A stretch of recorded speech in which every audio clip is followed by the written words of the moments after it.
Cheers, this is Sam Lehin. Microsoft added Markdown to Notepad. But luckily, your intellectual property on what you do in Notepad still yours. But no worries, this is temporary.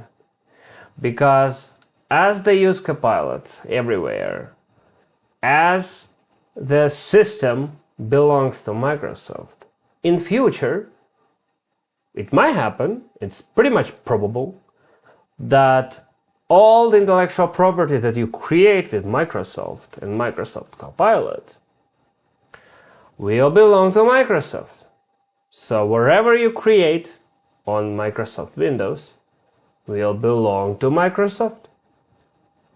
That's the future I anticipate.